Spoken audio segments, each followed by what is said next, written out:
Alain, propos d'un Normand. Qu'est-ce que la philosophie? On m'a demandé, qu'est-ce que la philosophie? N'est-ce pas un autre nom de la science?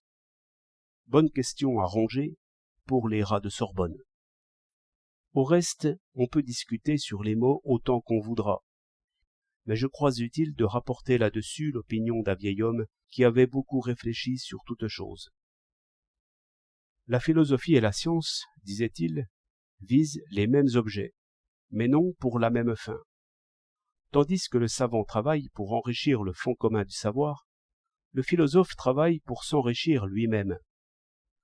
Un savant cherche des vérités nouvelles. Il ne revient pas sur ce qui est acquis. Il l'apprend par les voies les plus rapides et pousse au-delà. Car, se dit-il, pourquoi refaire ce qui est fait? Je le compare à un explorateur qui s'en va au Tibet par la gare de Paris-Lyon et qui ne prend pas de notes sur la place de la Bastille, ni quand il passe à Charenton, car il se dit que ces régions sont assez connues. De même, ces explorateurs de vérité, auxquels convient le nom de savants, ils voyagent à toute vitesse à travers les sciences déjà connues, n'en retenant que ce qui est requis pour aller plus loin. Si je ne craignais d'être mal compris, je dirais qu'ils apprennent sans réfléchir, ou, si vous voulez, en réfléchissant le moins possible, jusqu'à ce qu'ils arrivent aux régions inconnues.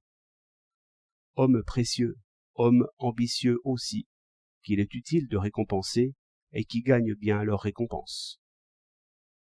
Maintenant, disait le vieil homme, qu'est-ce qu'un philosophe? C'est une espèce de fou qui laboure avec ses doigts.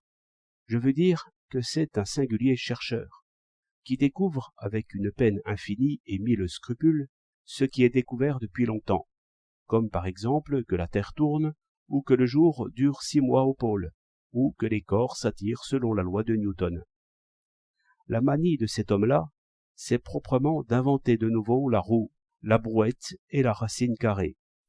Il recommence depuis Thalès, et quand on lui parle du radium, il répond « Je n'en suis qu'à la pile de Volta », ce qui fait qu'il paraît ignorant et ridicule.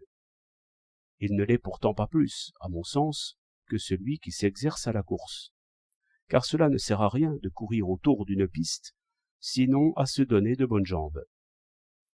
De même, le philosophe vise moins à savoir beaucoup qu'à bien savoir ce qu'il sait. Et pourquoi bien savoir? Pour se former le jugement. Et si les hommes attendent de lui quelques systèmes pour photographier à 100 lieues de distance, ils pourront attendre longtemps. D'autant que, lorsqu'on veut tout discuter et tout peser, on n'avance pas vite.